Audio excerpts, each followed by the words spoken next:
18वीं लोकसभा के आम चुनाव की घोषणा तो हो चुकी है।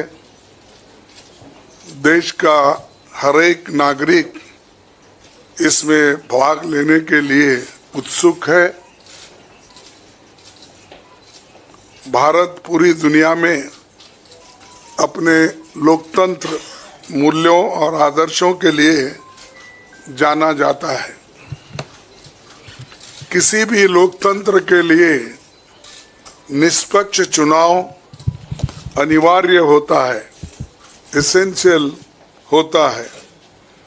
साथ ही ये भी अवश्य होता है कि सभी राजनीतिक दल के लिए लेवल प्लेइंग ग्राउंड यानी समान लेवल प्लेइंग फील्ड हो,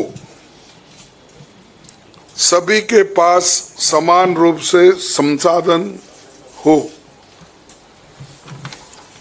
ये नहीं कि जो सत्ता में है उनका रिसोर्सेस पर मोनोपोली हो, ये नहीं कि उनका मीडिया पर एक अधिकार हो,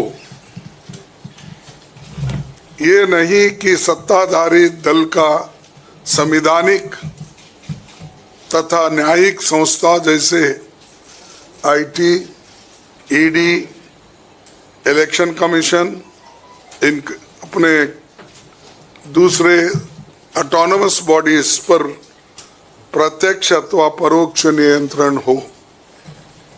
दुर्भाग्य से जो पिछले दिनों में सुप्रीम कोर्ट के हस्तक्षेप के बाद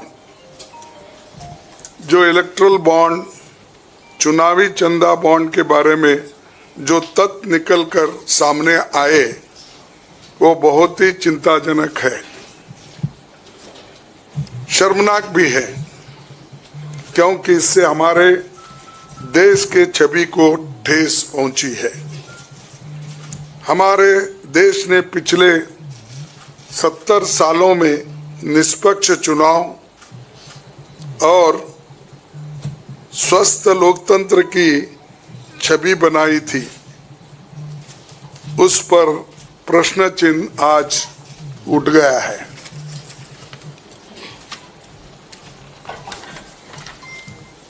सुप्रीम कोर्ट ने जिस चुनावी चंदा बॉन्ड को इलीगल और अनकॉन्स्टिट्यूशनल कहा, उस स्कीम के तहत मौजूदा सत्ताधारी दल ने हजारों करोड़ रुपए से ज्यादा अपने अकाउंट में भर लिया है और दूसरी तरफ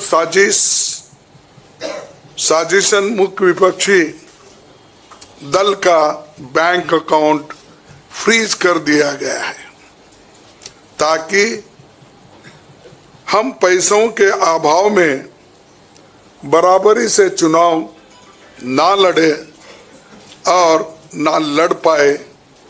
ये सत्ताधारी दल द्वारा एक खतरनाक खेल है। इसके दूरगामी प्रभाव होंगे, क्योंकि अगर डेमोक्रेसी को इस देश में बचाना है तो लेवल प्लेइंग ग्राउंड होना चाहिए। ऐसा भी नहीं होना चंद देशों में चुनाव हो रहे हैं, 99% वोट एक ही आदमी ले रहा है। ऐसा आपको तो मालूम हो गया रिसेंटली किन किन देशों में ऐसा हुआ है। तो ये सत्ताधारी दल द्वारा एक खतरनाक खेल खेला गया है। इसके दूरगामी प्रभाव होंगे, पर यह स्पष्ट है कि इस तरीके से किसी राजनीतिक दल को असहाय बनाकर चुनाव लड़ने में बाधा उत्पन्न कर और फ्री एंड फेयर इलेक्शन कभी नहीं कहा जा सकता। देश की जनता, एक आम नागरिक एक देख सकता है कि बीजेपी ने चुनावी चंदा बॉन्ड से 56% पैसे हासिल किए हैं। वही कांग्रेस को 11% ही मिले हैं। और ये वो पैसे जो बॉन्ड से बीजेपी ने लिए हैं, इसके अलावा जो कैश में इनके पास आता होगा तो कोई अकाउंट ही नहीं है। आप इनके खर्चे देखिए, हर तरफ इनका एडवर्टाइजमेंट लगा है और एडवर्टाइजमेंट में भी मोनोपोली बना ली है। प्रिंट मीडिया हो, टीवी हो और सोशल मीडिया हो, इनका बहुत डोमिनेशन है। लेकिन इतने पैसे एक पार्टी जमा कर सकती है, हिंदुस्तान के 70 साल के डेमोक्रेटिक व्यवस्था में ऐसा कोई नहीं किया। ये पहली बार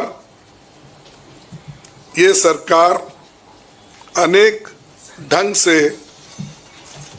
पैसे आज उठा रही है और इनके 5 स्टार ऑफिसेस से बड़े बड़े हर जगह आप देखिए, और 4-4, 5-5 फ्लाइट एक मीटिंग को जाते हैं और उनके पीछे और 2-4 जाते हैं। एक मीटिंग का इतना खर्च होता है तो शायद ही कोई पार्टी, अपोजिशन पार्टी उसका 10% भी नहीं कर सकती मुकाबला।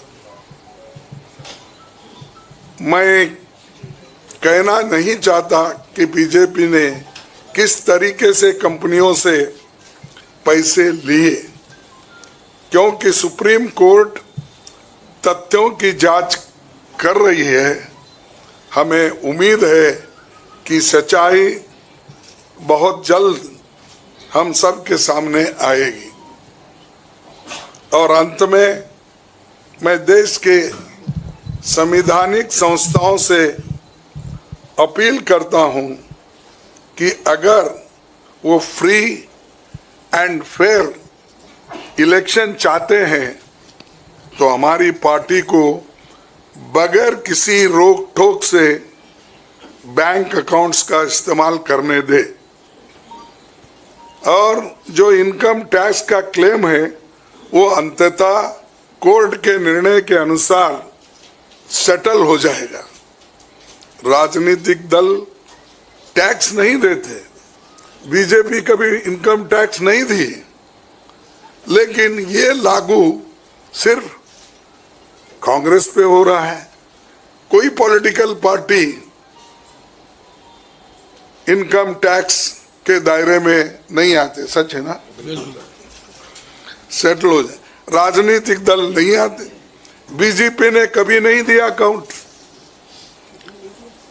इसके बाद भी अगर हमसे ये मांगा जा रहा है तो हम न्यायालय के अंतिम निर्णय का इंतजार कर रहे हैं, क्योंकि हम चाहते हैं कम से कम न्यायालय तो इस बात को देखे, कानून को देखे, रूल ऑफ लॉ और गवर्नेंस जो संविधान के तहत होता है उसके तरफ तो ध्यान दे दो। क्योंकि आज वो हुकूमत में है, कल दूसरी पार्टी आएगी, लेकिन हमको ये लेवल प्लेइंग ग्राउंड जो हमने पहले से बनाया था, नेहरू जी से लेकर